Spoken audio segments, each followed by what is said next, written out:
오늘 우리에게 주시는 하나님 말씀은 에베소서 4장 7절에서 16절 말씀입니다. 우리 각 사람에게 그리스도의 선물의 분량대로 은혜를 주셨나니 그러므로 이르기를 그가 위로 올라가실 때에 사로잡혔던 자들을 사로잡으시고 사람들에게 선물을 주셨다 하였도다. 올라가셨다 하였은즉 땅 아래 낮은 곳으로 내리셨던 것이 아니면 무엇이냐. 내리셨던 그가 곧 모든 하늘 위에 오르신 자니 이는 만물을 충만하게 하려 하심이라. 그가 어떤 사람은 사도로, 어떤 사람은 선지자로, 어떤 사람은 복음 전하는 자로, 어떤 사람은 목사와 교사로 삼으셨으니 이는 성도를 온전하게 하여 봉사의 일을 하게 하며 그리스도의 몸을 세우려 하심이라. 우리가 다 하나님의 아들을 믿는 것과 아는 일에 하나가 되어 온전한 사람을 이루어 그리스도의 장성한 분량이 충만한 데까지 이르리니 이는 우리가 이제부터 어린아이가 되지 아니하여 사람의 속임수와 간사한 유혹에 빠져 온갖 교훈의 풍조에 밀려 요동하지 않게 하려 함이라. 오직 사랑 안에서 참된 것을 하여 범사에 그에게까지 자랄지라. 그는 머리니 곧 그리스도라. 그에게서 온 몸이 각 마디를 통하여 도움을 받음으로 연결되고 결합되어 각 지체의 분량대로 역사하여 그 몸을 자라게 하며 사랑 안에서 스스로 세우느니라.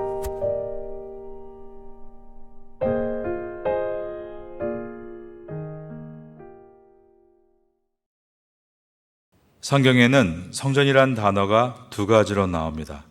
하나는 히에론이고 하나는 나우스입니다. 둘 다 영어 성경에는 템플로, 한국어 성경에서는 성전이라고 번역이 되어 있습니다.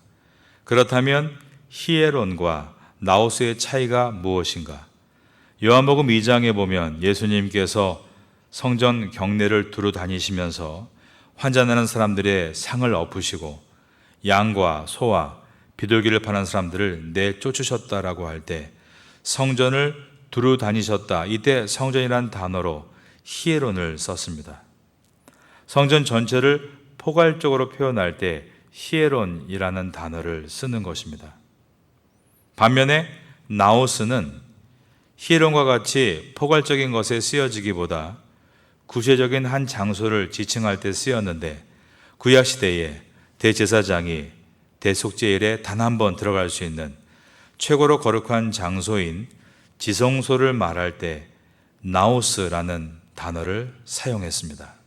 그런데 초대교회 시대로 들어서면서 성전 안의 성전이라 불리는 가장 거룩한 장소인 지성소, 즉 나우스라는 단어를 성도들을 지칭할 때 쓰기 시작했습니다. 고린도전서 6장 19절에 보면 너희 몸은 너희가 하나님께로부터 받은 바 너희 가운데 계신 성령의 전인 줄을 알지 못하느냐. 우리 몸이 성전이라고 할 때 나우스라는 단어를 사용했습니다. 에베소서 2장 21절에서도 그의 안에서 건물마다 서로 연결하여 주 안에서 성전이 되어가고 너희도 성령 안에서 하나님의 거하실 처소가 되기 위하여 그리스도 예수 안에서 함께 지어져 가느니라 할 때도 우리 몸이 성전이 되어간다란 단어에 지성소인 나우스를 사용한 것입니다. 하나님의 성전, 그것도 하나님의 임재가 있는 지성소가 성도의 몸이라고 말씀하신 것입니다. 예수님 시대 때 성전에는 유대인들뿐 아니라 많은 이방인들도 찾아왔습니다. 그들은 성전 전체를 통칭하는 히에론에서도 가장 외곽에서 기도해야 했습니다.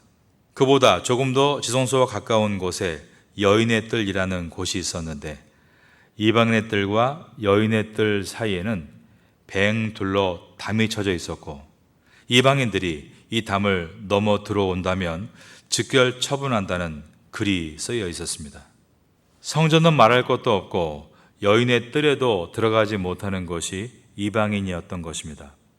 그런데 성경은 영적으로 보면 우리가 예수님을 믿기 전에 하나님과 단절되어 있는 모습이 바로 이방인과 같다라고 말씀하셨습니다. 에베소서 2장 12절에서 그때에 너희는 그리스도 밖에 있었고 이스라엘 나라 밖의 사람이라. 약속의 언약들에 대하여는 외인이고 세상에서 소망이 없고 하나님도 없던 자이더니. 예수님을 알기 전에 우리의 모습은 언약들에 대해서는 외인이고 세상에서는 소망이 없는 자였다라고 말을 한 것입니다. 그런데 예수 그리스도께서 그분의 보배로운 피로 저와 여러분을 사서 하나님께 드리셨습니다. 요한계시록 5장 9절은 그것을 찬송하고 있는 구절입니다. 그들이 새 노래를 불러 이르되 두루마리를 가지시고 그 인봉을 떼기에 합당하시도다. 일찍이 죽임을 당하사 각 족속과 방언과 백성과 나라 가운데에서 사람들을 피로 사서 하나님께 드리시고. 이어지는 계시록 5장 10절은 그들로 우리 하나님 앞에서 나라와 제사장들을 삼으셨으니 그들이 땅에서 왕 노릇 하리로다 하더라. 할렐루야. 이러한 예수님의 구원의 은혜가 지금 우리에게 임해 있는 것입니다. 그리고 또한 우리가 예수님을 나의 구주로 영접한 순간부터 우리의 심령은 가장 거룩한 지성소 나우스가 된 것입니다.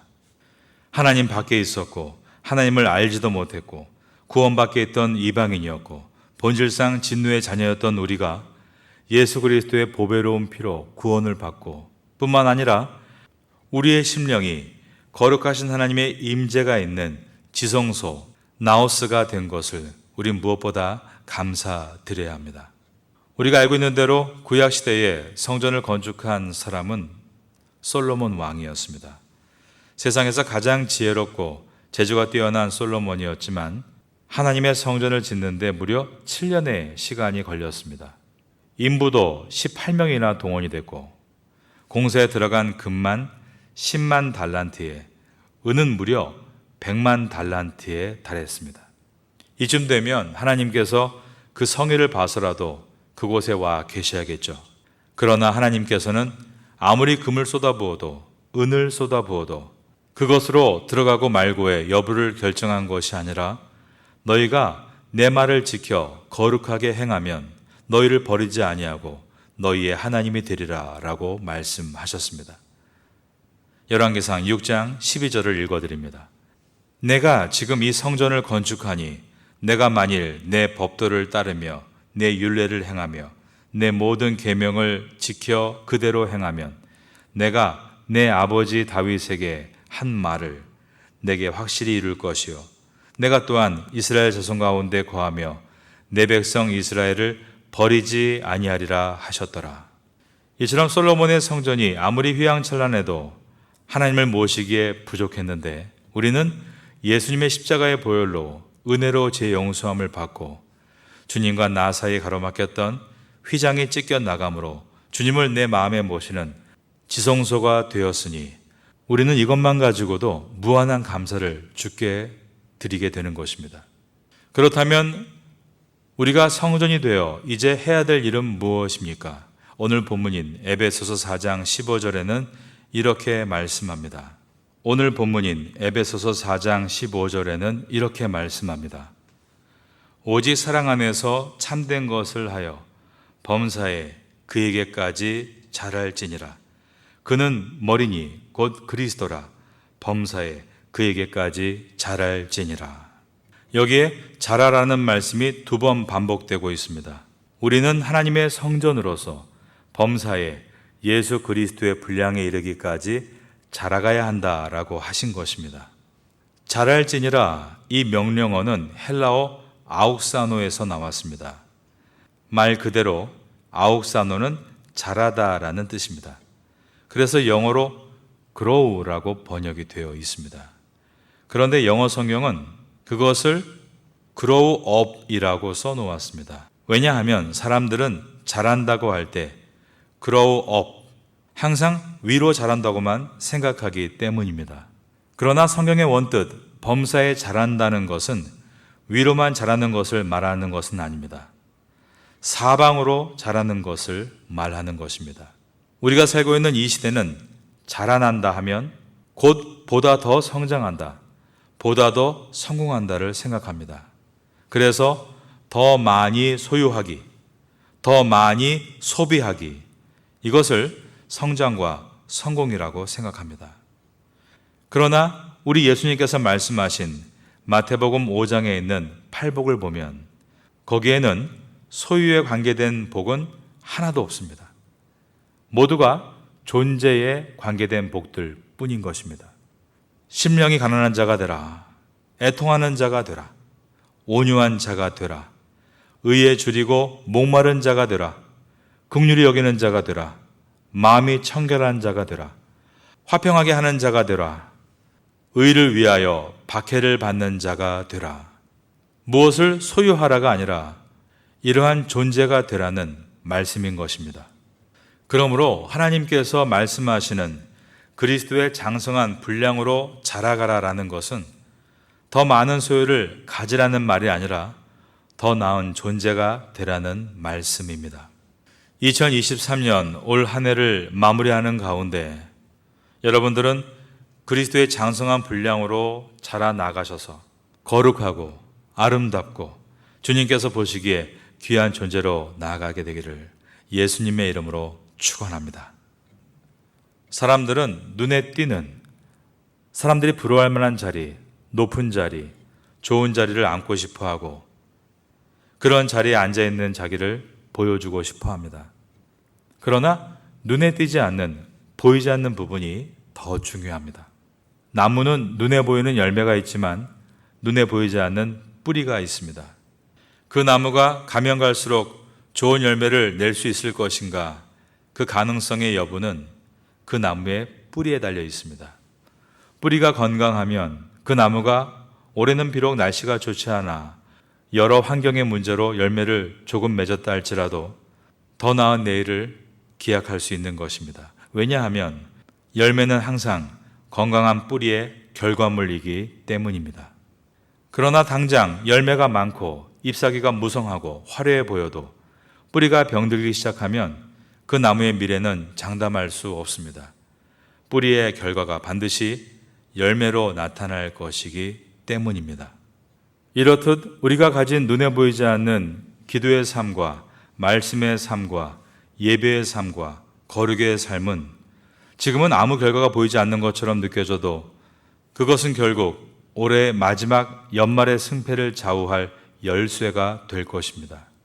왜냐하면 인생의 열매란 반드시 신앙과 인격이 갖추어졌을 때 나타나게 되어 있고, 신앙과 인격은 눈에 보이지 않는 이러한 과정을 거치지 않으면 결단코 맺어지지 않기 때문입니다. 눈에 보이지 않는 기도 생활, 말씀 생활, 예배 생활, 거룩의 삶은 결코 하루아침에 되어지지 않습니다. 자신의 나태함의 산을 넘고 외로움의 산을 넘어야 하는 것입니다. 프레드릭 휘겔이란 남작이 자신의 조카에게 다음과 같은 편지를 보냈습니다.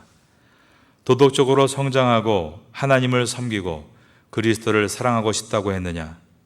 만일 내가 각 단계에서 영적인 외로움과 어두움과 공허함 속에서 몇 주, 아니 몇 달씩이라도 거하겠다는 각오로 천천히 한 걸음씩 산을 오르듯 전진한다면 너는 분명 성숙하게 되고 이러한 것들을 성취하게 될 것이다. 그러나 항상 빛만 비춰달라고 하거나 십자가와 고난을 제거해달라고 하거나 최소화하려고만 한다면 그것은 순진한 어리석음이나 미성숙한 장난이 될 것이다. 하나님은 올해 여러분에게 많은 복들을 준비해 놓으셨습니다. 그런데 중요한 것은 우리가 먼저 그 복을 담을 수 있는 그릇으로 준비되어야 하는 것입니다. 그러면 장성한 분량으로 자라기 위해서는 어떠한 태도를 가져야 하는가? 이제 올 한 해를 마무리해 나가며 여러분은 바른 신앙인으로 자라는 일에 힘을 쏟으심으로 그리스도의 장성한 분량을 얻게 되는 복을 받게 되기를 예수님의 이름으로 축원합니다. 그러면 장성한 분량으로 자라기 위해서 어떠한 태도를 가져야 하는가? 첫 번째로 낮아져야 합니다. 즉 겸손입니다. 겸손은 나를 낮추고 예수님을 높이는 것입니다. 그럴 때만이 신앙의 성장이 시작이 됩니다. 19세기 스코틀랜드의 신학자였던 제임스 댄이라는 목사님이 이런 말을 했습니다.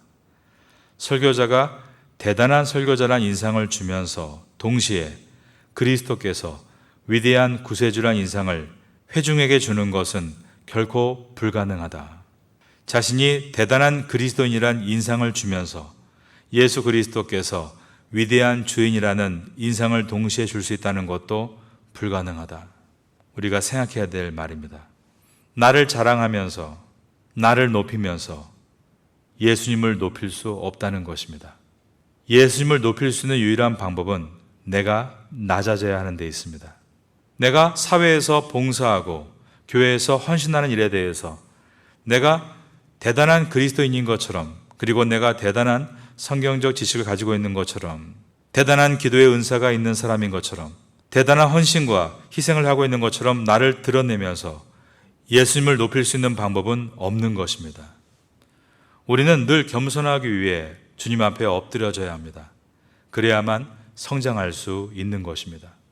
두 번째로, 장성한 분량으로 자라기 위해서는 사랑과 진리의 균형을 잘 맞춰가야 합니다.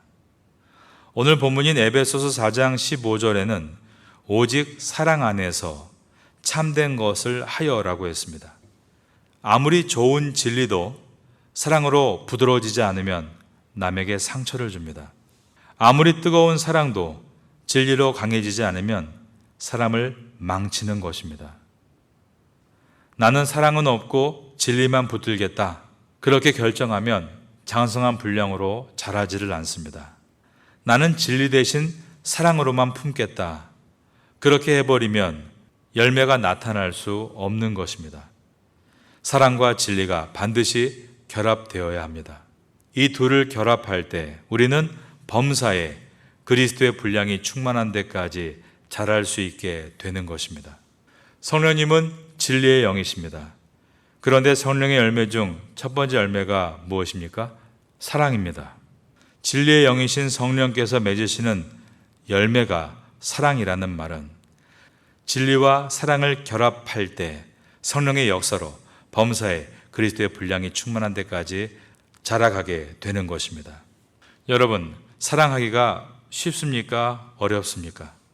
진리를 따라가기가 쉽습니까? 어렵습니까? 그런데 이 두 가지를 함께 하려고 한다면 얼마나 어렵겠습니까?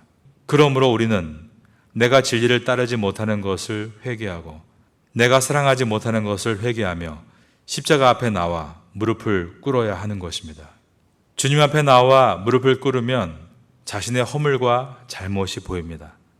그러나 주님 앞에 나와 무릎을 꿇지 않으면 남의 허물과 잘못만 보입니다. 주님 앞에 무릎을 꿇으면 자신이 죄인임을 깨닫게 됩니다. 자신을 깨달은 사람은 겸손하게 되지만 자신을 깨닫지 못한 무지한 사람은 교만하게 되는 것입니다. 올 한 해를 마무리해가며 겸손한 마음으로 사랑과 진리를 실천하는 가운데 그리스도의 장성한 분량으로 자라가시기를 예수님의 이름으로 축원합니다. 제가 살고 있는 곳은 태국의 해양 도시인 파타야입니다. 그래서 푸르른 파타야 바닷가에 앉아서 기도하고 묵상할 때가 있습니다. 그곳에 앉아 있으면 푸르른 바다 위에 여러 요트들이 그림과 같이 떠 있습니다. 역시 배는 바다와 잘 어울린다는 생각을 합니다. 그러나 배가 바다에 있어야 되지만 세월호처럼 바닷속으로 빠져서는 안 됩니다. 성도는 분명 넓은 바다와 같은 세상 속으로 들어가야 합니다. 그러나 세상 속에 빠져서는 안 되는 것입니다. 하나님께서 우리를 세상으로 보내시는 이유는 배가 바다에 있으나 바다에 빠지지 않는 것처럼 우리도 세상 속에 있으나 세상에 빠지지 않고 구별됨으로 복음이 되라고 보내시는 것입니다. 여러분, 올해 1년을 돌아보시면서 어떠셨습니까? 주님이 보내신 그 세상 속에서 굳건히 떠있지 못하고 늘 빠져 가라앉았던 분들도 있을 것입니다. 그것을 해결할 수 있는 방법은 오직 한 가지입니다. 장성한 분량으로 자라나가는 것입니다. 신앙생활을 수십 년 한 것과 장성한 분량으로 자라는 것은 다른 것임을 인정하고 믿음의 뿌리를 내리는 시간, 잎사귀가 견고해지는 시간, 그러한 장성한 분량으로 자라는 시간을 갖겠다고 결단해야 하는 것입니다. 그렇게 성실하게 하루하루를 살아가면 세상에서 구별되고 세상을 주님의 뜻으로 이끌고 세상을 넉넉히 사랑할 수 있고 섬길 수 있는 그리스도의 장성한 분량에 이르게 될 것입니다. 에베소서를 전하며 이러한 은혜가 여러분께 있게 되기를 예수님의 이름으로 축원합니다.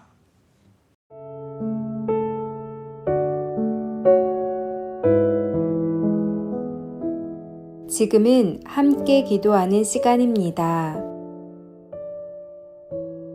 10월의 공동 기도 제목은 첫째, 기도로 주님과 함께하고, 둘째, 기도로 목회자와 함께하고, 셋째, 기도로 성도와 함께하고, 넷째, 기도로 태국과 파타야와 함께하는 신앙 공동체가 되게 하소서. 말씀을 붙잡고 기도하는 귀한 시간 되시기를 소망합니다.